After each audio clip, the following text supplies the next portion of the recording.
नमस्कार दोस्तों, स्वागत है आपका आपके अपने YouTube चैनल सारस्वत जी एजुकेशन में।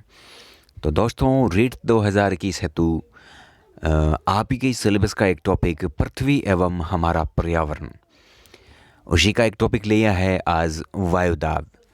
डेली ऑब्जेक्टिव प्रश्नों की श्रृंखला स्टार्ट है आज से, और उसी श्रृंखला में आज का पहला वीडियो लिया है वायुदाब का। तो दोस्तों, इसी के महत्वपूर्ण प्रश्नों की ओर आगे बढ़ते हैं। और उससे पहले अगर आप पहली बार चैनल पर आ रहे हैं तो चैनल को सब्सक्राइब कर लीजिएगा और बेल आइकन दबा दीजिएगा ताकि आने वाले सभी वीडियो आपको मिलते रहें। तो शुरुआत करते हैं पहले प्रश्न से, और पहला प्रश्न है, वायुदाब का अध्ययन सर्वप्रथम किसने किया था? वायुदाब का अध्ययन सर्वप्रथम किसने किया था? ऑप्शन है फेरल ने, न्यूटन ने, ओटो पॉन गेरिक ने या पास्कल ने।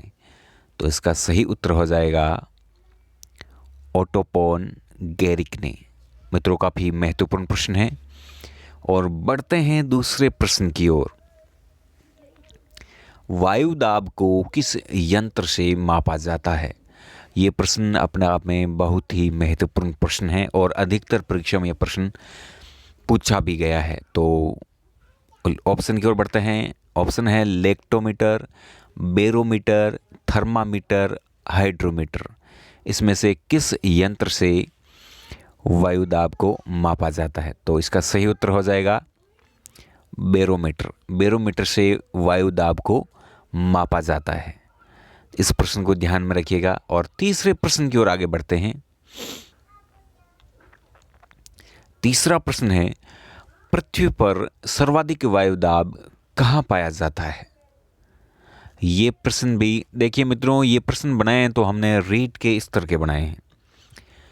ज़्यादा गहराई में जाने की आवश्यकता नहीं है, लगभग ऊपर से ये प्रश्न पूछे जाते हैं। तो तीसरा प्रश्न है, पृथ्वी पर सर्वाधिक वायुदाब कहाँ पाया जाता है? ऑप्शन है विषुवत रेखा पर, मकर रेखा पर, कर्क रेखा पर या ध्रुवों पर। तो इसका सही उत्तर हो जाएगा ध्रुवों पर सर्वाधिक वायुदाब पाया जाता है। तो दोस्तों, इसकी कुछ थ्योरी आप पढ़ेंगे तो आपको बिल्कुल आसानी से ये प्रश्न समझ में आ जाएंगे। और चौथा प्रश्न है, संपूर्ण पृथ्वी पर कितने दाब कटिबंध पाए जाते हैं? पूछा है हमारी पृथ्वी पर कितने दाब कटिबंध पाए जाते हैं। ऑप्शन है 4, 5, 11 या 7। तो इसका सही उत्तर हो जाएगा 7 कटिबंध हैं हमारे पृथ्वी पर।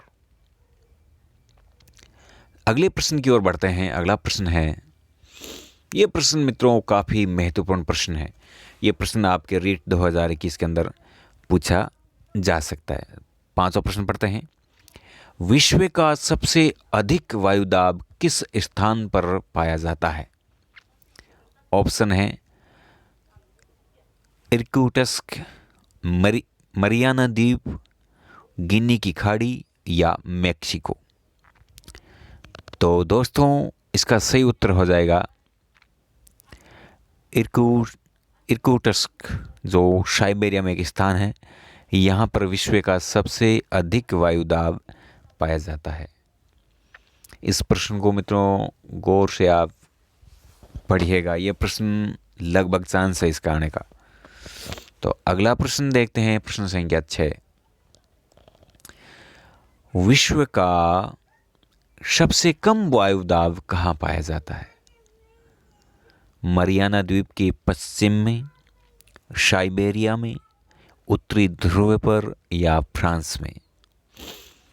तो विश्व का सबसे कम वायुदाब है, जो आपका है सही उत्तर, मरियाना द्वीप के पश्चिम में सबसे कम वायुदाब पाया जाता है। और 7वां प्रश्न है, कितने दाब कटिबंध तापीयकरण से निर्मित हैं? देखो, पृथ्वी पर कुल कितने हैं? पृथ्वी पर कुल 7 कटिबंध है। उनमें से आपको बताने हैं तापीयकरण से, यानी उसका निर्माण होने का कारण है तापीयकरण। तो ऐसे कितने हैं जो तापीय कारण से निर्मित हुए हैं? ऑप्शन है 2, 3, 4 या 7। तो आपका सही उत्तर हो जाएगा 3 दाब कटिबंध है जिसका कारण है निर्माण होने का तापीय, और 4 हैं जिनका कारण है गतिक कारण से 4 दाब कटिबंधों का निर्माण हुआ है। और प्रश्न संख्या 8 की बात करते हैं। ये प्रश्न भी काफ़ी महत्वपूर्ण है। किस विद्वान ने बताया कि वायुमंडलीय दाब ऊंचाई बढ़ने के साथ साथ घटता है? ऊंचाई बढ़ने के साथ साथ दाब क्या है? घटता है। इस बात को ध्यान में रखिएगा। जैसे जैसे आप ऊंचाई में चले जाओगे तो वायुमंडलीय दाब है जो घटता जाएगा।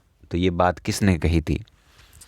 ऑप्शन है फेरल ने, पास्कल ने, न्यूटन ने या गेरिक ने। तो इसका सही उत्तर हो जाएगा पास्कल ने।